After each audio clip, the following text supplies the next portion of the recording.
Hello दोस्तों, कैसे हैं आप लोग। दोस्तों, आप सभी का हमारे यूट्यूब चैनल रोजगार विद अंकुश शर्मा में बहुत बहुत स्वागत है।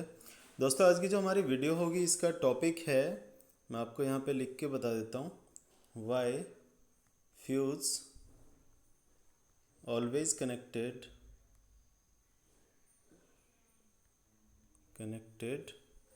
इन लाइन या फिर फेज वायर।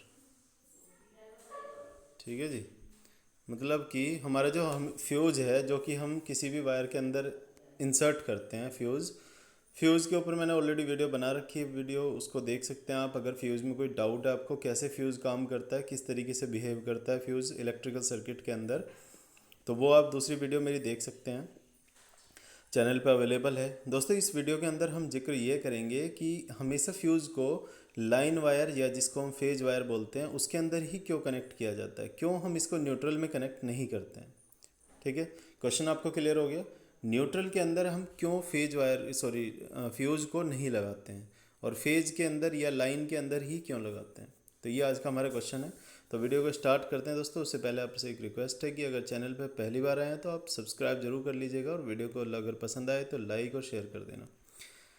वीडियो को स्टार्ट करते हैं। सबसे पहला जो पॉइंट है वो हम एक एग्जांपल के साथ देखते हैं। मैं थोड़ा सा एक ब्रीफ कर देता हूँ 1 मिनट के अंदर आपको। जो फ्यूज़ है वो फ्यूज़ कैसे काम करता है। मान लीजिए हमारे पास कोई 10 एम्पियर का फ्यूज़ है। ये फ्यूज़ आपने क्या किया, सर्किट के अंदर लगा दिया। तो ये कैसे बिहेव करेगा, अगर आपके सर्किट के अंदर 10 एम्पियर या उससे ज़्यादा करंट फ्लो करेगी तो उस केस में ये जो फ्यूज़ है हमारा ये ओपन हो जाएगा। ओपन कैसे होगा, इसके अंदर जो वायर होता है, एक बारीक सा वायर लगा होता है, उस वायर की कैपेसिटी होती है कि वो कितना एम्पियर तक का करंट को बियर कर पाएगा, उसके जो लॉसेज हैं या उसके जो हीट है उसको एब्जॉर्ब कर पाएगा। उससे ज़्यादा की जो हीट है वो इसको मेल्ट कर देगी। तो सेम तरीके से ये यहाँ पे भी बिहेव कर रहा है। ठीक है, तो यहाँ पे क्या होगा, 10 एम्पियर तक की करंट अगर फ्लो कर रही है तो उसके अंदर से इजीली पास हो सकती है। जैसे ही 11 एम्पियर की करंट फ्लो करेगी तुरंत ही ये क्या करेगा, ओपन सर्किट हो जाएगा, और जो फ्यूज़ वायर है वो हमारा ब्रेक हो जाएगा। तो जैसे ही वो ब्रेक होगा उस केस में क्या होगा, देखिए मैं यहाँ पे एक डायग्राम आपको बना के दिखा देता हूँ। सपोज़ ये हमारा सर्किट था, इसके अंदर हमने फ्यूज़ लगाया। यहाँ पे सपोज़ हमारी ये एक मोटर है, ये लगी हुई है मोटर, और इस तरीके से यहाँ से हमने क्या किया, वोल्टेज अप्लाई किया। तो जब वोल्टेज अप्लाई करेंगे, ये फ्यूज़ है, ठीक है, ये मोटर है, और यहाँ से हमने क्या किया, वोल्टेज अप्लाई किया। तो वोल्टेज अप्लाई करने से यहाँ करंट फ्लो करेगी। ये करंट जो है वह हमारी इस तरीके से फेज से लेके न्यूट्रल की तरफ, ये न्यूट्रल हो गया, फेज हो गया। ठीक है, तो फेज से लेके न्यूट्रल की तरफ आएगी। तो इस केस में होता क्या है बेसिकली, कि हमारी जो करंट है वो फ्यूज़ के अंदर से पास होगी पहले, और फिर मोटर के अंदर आएगी। ठीक है, तो जब फ्यूज़ के अंदर से पास हो रही होगी तो मान लीजिए फ्यूज़ की जो रेटिंग है वो 10 एम्पियर थी, हमने जो एग्जांपल लिया था। 10 एम्पियर की करंट अगर इसके अंदर से फ्लो कर जाती है तो ये फ्यूज़ क्या करेगा, ये ओपन सर्किट हो जाएगा। ओपन सर्किट मतलब ये ब्रेक हो जाएगा यहाँ से। ठीक है, जब ये ब्रेक हो जाएगा तो उस केस में क्या होगा, यहाँ पे कोई भी करंट इसके अंदर से फ्लो नहीं कर पाएगी। इसका मतलब मोटर के अंदर भी कोई करंट फ्लो नहीं कर पाएगी। तो एक तरह से हम क्या बोल सकते हैं कि ये जो फ्यूज़ है हमारा, ये ओवर करंट प्रोटेक्शन का काम कर रहा है। ठीक है, ओवर करंट फ्लो होने से सर्किट के अंदर ये बचा रहा है। जैसे ही कोई ओवर करंट आएगी, चाहे वो शॉर्ट सर्किट की वजह से हो, चाहे वो किसी अदर रीजन की वजह से हो, तो वो जो भी हाई करंट होगी उस हाई करंट को ये फ्यूज़ आगे पास नहीं होने देगा, और ये ओपन सर्किट यहाँ पे हो जाएगा।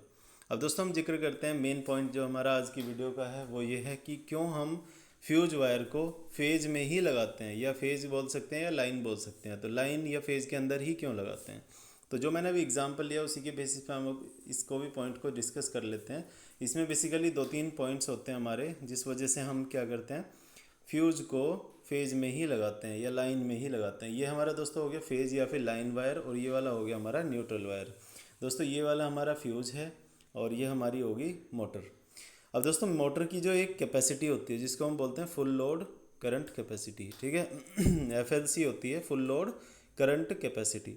अब ये जो फुल लोड करंट कैपेसिटी है, इसका मतलब ये है कि मोटर, देखो आप लोगों ने देखा होगा, मोटर जो है हमारी वो क्या करती है, वो हमारी इलेक्ट्रिकल एनर्जी को मैकेनिकल एनर्जी में कन्वर्ट करती है, और इस प्रोसेस के लिए उसको एक करंट की आवश्यकता होती है, करंट की ज़रूरत होती है। तो वो क्या करेगी, यहाँ पे करंट लेती है, और उसकी जो मैक्सिमम करंट है जिसको हम फुल लोड करंट बोल रहे हैं यहाँ पे, एफएलसी, ये मैक्सिमम करंट हमारी डिसाइडेड होती है ऑलरेडी। जैसे 5 एम्पियर है, 6 एम्पियर है, 10 एम्पियर है, तो जो भी इसकी current full load current capacity है वो यहाँ पे ऑलरेडी डिसाइडेड होती है। ठीक है दोस्तों, तो अब मान लीजिए यहाँ पे इस केस में क्या है, फुल लोड करंट कैपेसिटी तो इसी केस में भी क्या हो रहा है यहाँ पे, मान लीजिए फुल लोड करंट कैपेसिटी इसकी 5 एम्पियर है, ठीक है, 5 एम्पियर है जो कि मैक्सिमम करंट इसके अंदर से फ्लो कर पाएगी मोटर के अंदर से। अब मान लीजिए कि जो मोटर है हमारी वो बहुत बार ऐसा होता है ना, मोटर स्टक हो जाती है, जैसे वाइंडिंग में कोई प्रॉब्लम आ जाता है, बेयरिंग में जो बेयरिंग होते हैं ना इसके अंदर, बेयरिंग के अंदर कोई प्रॉब्लम आ जाता है जिसकी वजह से मोटर घूम नहीं पा रही है। तो उस केस में क्या होगा, मोटर क्या करेगी, वहाँ पे एक्स्ट्रा फोर्स जनरेट करना पड़ेगा। तो एक्स्ट्रा फोर्स या एक्स्ट्रा टॉर्क जनरेट करने के लिए एक्स्ट्रा करंट की रिक्वायरमेंट होगी। जब एक्स्ट्रा करंट की रिक्वायरमेंट होगी तो ये जो हमारी मोटर है ये 5 एम्पियर से ज़्यादा भी करंट ले सकती है उस केस में। तो मान लीजिए कि इसने 7 एम्पियर करंट लिया और इसकी फुल लोड कैपेसिटी कितनी है, 5 एम्पियर है। दोस्तों हमने जो फ्यूज़ लगा रखा है वो हमारा कितना लगा रखा है, 4 एम्पियर। क्यों, क्योंकि हमारे मान लीजिए कि हमारा जो current full load current capacity वो 5 एम्पियर, लेकिन जो नॉर्मल लोड पे हमारी जो करंट ले रही है वो मोटर 2 एम्पियर करंट ले रही है ओनली। तो 2 एम्पियर करंट हमारी नॉर्मल लोड पे ले रही है, 5 एम्पियर हमारा मैक्सिमम करंट ले सकती है और नॉर्मल कंडीशन में, ठीक है, और 4 एम्पियर जो है हमारा वो फ्यूज़ लगा दिया। अब देखो यहाँ पे होने वाला क्या है कि मान लीजिए मोटर, जैसे मैंने बताया आपको, बेयरिंग इसके जाम हो गए, तो जाम होने की वजह से मोटर क्या करेगी, एक्स्ट्रा फोर्स लगाएगी, एक्स्ट्रा टॉर्क जनरेट करेगी। एक्स्ट्रा टॉर्क जनरेट करने के लिए एक्स्ट्रा करंट की रिक्वायरमेंट होगी और वो करंट मान लीजिए 7 एम्पियर है, ठीक है। एक्स्ट्रा टॉर्क जनरेट करने के लिए जो करंट हमारी रिक्वायर्ड है वो 7 एम्पियर है। अब दोस्तों यहाँ पे प्रॉब्लम ये आ रही है कि 7 एम्पियर तो करंट है, लेकिन ये 7 एम्पियर जैसे ही मोटर के अंदर से जाएगी तो मोटर हमारी बर्न हो जाएगी, क्योंकि इसकी फुल लोड करंट कैपेसिटी कितनी है, 5 एम्पियर। 5 एम्पियर से करंट ज़्यादा देंगे तो ये हमारी मोटर जल सकती है, ठीक है। तो इसमें ये प्रॉब्लम क्या आ रही है कि 5 एम्पियर से ज़्यादा करंट हमने फ्लो करा दिया। अब फ्लो करा दिया तो अगर ये मोटर तक पहुँच जाता है करंट तो इस केस में मोटर हमारी डेड, ठीक है। तो मोटर को डेड होने नहीं देना है, तो क्या करेंगे हमने क्या किया, यहाँ पे फ्यूज़ लगा दिया। इस फ्यूज़ से क्या होगा, जैसे ही 4 एम्पियर से ऊपर करंट जाना शुरू करेगी तो 4 एम्पियर 5 एम्पियर जितना मर्जी हम फ्यूज़ लगा सकते हैं, ठीक है। हमारे पास सारे अवेलेबिलिटी होती है फ्यूज़ की, तो कोई भी एम्पियर का फ्यूज़ लगा सकते हैं as per the motor ratings. तो यहाँ पे 4 एम्पियर का अगर फ्यूज़ लगा हुआ है तो 7 एम्पियर तक ये जाने ही नहीं देगा, 7 एम्पियर वाली करंट को तुरंत यहाँ पे ही कट कर देगा, ठीक है। फ्यूज़ वाले बॉक्स में जाने से पहले, मतलब फ्यूज़ वाले बॉक्स में जैसे ही करंट जाएगी वहीं पे वो ओपन सर्किट कर देगा और मोटर तक करंट नहीं जाने देगा। जब मोटर तक करंट नहीं जाएगी तो मोटर ऑब्वियसली वहाँ पे सेफ रह जाएगी, ठीक है, ख़राब नहीं हो पाएगी। तो ये इसका बेनिफिट है। नेक्स्ट हमारा, अगर हमने लाइन में लगा लिया तो क्या हुआ, ये आपने देख लिया। अगर हम इसको लगा देते हैं दोस्तों न्यूट्रल में, मान लीजिए यहाँ पे हमने नहीं लगाया और यहाँ नहीं लगा के क्या किया हमने, ये देखिए, ये मोटर लगा दी ऐसे और यहाँ पे हमने फ्यूज़ बॉक्स लगा दिया, ठीक है।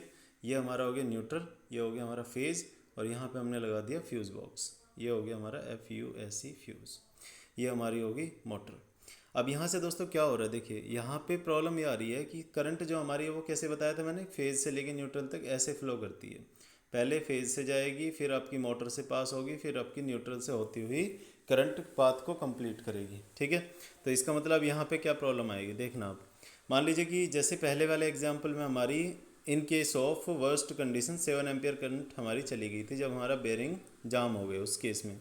तो जब 7 एम्पियर करंट इसके अंदर से चली गई तो उस केस में प्रॉब्लम क्या आई, 7 एम्पियर करंट यहाँ से आई, यहाँ से आई, यहाँ से आई, मोटर के अंदर से पास करेगी, लेकिन कोई रोकने वाला मिला नहीं उसको। फ्यूज़ तक कब पहुँचेगी, जब मोटर से निकल जाएगी। इसका मतलब ये हुआ कि फ्यूज़ का कोई बेनिफिट ही नहीं हुआ, क्योंकि फ्यूज़ में तो बाद में करंट आई ना, पहले मोटर के अंदर से फ्लो करेगी। जब मोटर के अंदर से फ्लो करेगी तो मोटर तो डैमेज हो जाएगी या जल जाएगी बोल सकते हैं। तो मोटर डैमेज हो जाएगी तो फिर फ्यूज़ लगाने का क्या मतलब बनता है, ठीक है, समझ रहे हो आप। क्योंकि फ्यूज़ हमारा क्या कर रहा है, यहाँ पे प्रोटेक्शन कर रहा है, over current protection. Over current protection मतलब हाई करंट, एक स्टैंडर्ड रेटिंग से ज़्यादा करंट हमारी सर्किट के अंदर से फ्लो ना कर पाए, मोटर के अंदर से पास ना कर पाए, यही हमारा काम है फ्यूज़ का। लेकिन फ्यूज़ ने अपना काम किया ही नहीं, क्योंकि फ्यूज़ में से करंट कब जाएगी, जब मोटर से ऑलरेडी फ्लो कर जाएगी। तो इस केस में आपको लग रहा है कोई बेनिफिट होगा, यहाँ पे नहीं होगा, क्योंकि करंट ऑलरेडी हमारी मोटर से फ्लो करके उसको डैमेज कर चुकी है। तो अब हमारा करंट अगर ओपन सर्किट भी होता है तो उस केस में हमें कोई बेनिफिट खास नहीं मिलने वाला है, वो जस्ट एक फॉर्मेलिटी हो गई, ठीक है। तो एक बेनिफिट तो, एक नुकसान तो ये हो जाता है अगर हम न्यूट्रल में लगा देते हैं। दूसरा नुकसान एक और हो जाता है दोस्तों, अगर हमारे बाई चांस, ये देखिए यहाँ पे हमने क्या किया,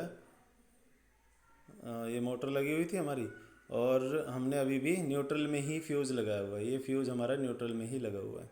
अब दोस्तों मान लीजिए किसी भी तरीके से न्यूट्रल मोटर को अगर ग्राउंड पाथ मिल जाता है, कैसे भी लीकेज होके, कहीं से भी टच होके, कुछ भी करके, मतलब हमारी जो मोटर है उसको एक पाथ मिल जाता है न्यूट्रल, सॉरी अर्थिंग का पाथ, अब मान लीजिए यहाँ पे या ग्राउंडिंग बोल सकते हैं या अर्थिंग बोल सकते हैं, मर्जी है आपकी।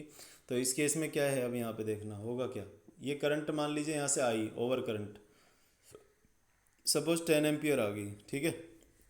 अब ये जो 10 एम्पियर करंट है, ये आपका फ्यूज़ तो यहाँ लगा हुआ है, ठीक है। और ये हमारा क्या है, ग्राउंड पाथ है। तो ग्राउंड पाथ का रेजिस्टेंस सबसे कम होता है, न्यूट्रल का तो रेजिस्टेंस थोड़ा सा ज़्यादा होता है ग्राउंड से। तो यहाँ पे अगर क्या होगा, यहाँ पे हमारी अगर ओवर करंट फ्लो करेगी तो ओवर करंट का पाथ क्या होगा ये बताओ। तो ओवर करंट का पाथ ऐसे होगा, ये ऐसे आएगी और मोटर के होती हुई ग्राउंड पाथ में चली जाएगी। तो इसका मतलब न्यूट्रल में तो आया ही नहीं ना करंट, इधर तो आया ही नहीं। तो जब इधर करंट आया ही नहीं है तो ये फिर फ्यूज़ लगाने का क्या मतलब बनता है, नहीं बनेगा ना मतलब। तो आपको क्या करना चाहिए था, आपको फ्यूज़ यहाँ पे लगाना चाहिए था। अब यहाँ पे फ्यूज़ लगा दोगे तो जैसे ही ये करंट इसमें से जाएगी तुरंत यहीं पे ब्रेक कर देगा, सर्किट को ब्रेक कर देगा, तो आगे जाने की नौबत ही नहीं आएगी, आगे का पंगा ही सारा ख़त्म हो जाएगा, ठीक है। तो आई थिंक आपको समझ में आ गए होंगे पॉइंट्स हमारे। क्या बताना चाह रहा हूँ मैं इसमें, कि हम फ्यूज़ को क्यों फेज़ में ही लगाते हैं या लाइन में ही क्यों लगाते हैं, न्यूट्रल में क्यों नहीं लगाते हैं, क्या उसके बेनिफिट्स हैं फेज़ में लगाने के, और न्यूट्रल में लगाने से क्या नुकसान हो जाता है, ठीक है। तो ये सब पॉइंट्स अगर क्लियर हो गए हो तो आप वीडियो को पसंद आई हो, ऑब्वियसली आई होगी क्योंकि मेहनत से बनाई वीडियो। तो लाइक और शेयर कर देना दोस्तों को, और सब्सक्राइब जरूर करा दीजिए अपने दोस्तों को भी, शेयर करके उनको भी बोलिए सब्सक्राइब करने के लिए, ठीक है। इलेक्ट्रिकल की सारी वीडियोज़ आपको यहाँ पे मिलेंगी, अपने जो भी इलेक्ट्रिकल के ग्रुप्स हैं उनमें वीडियो को शेयर कीजिए, ठीक है। बाकी मिलते हैं नेक्स्ट वीडियो में। Thank you for watching.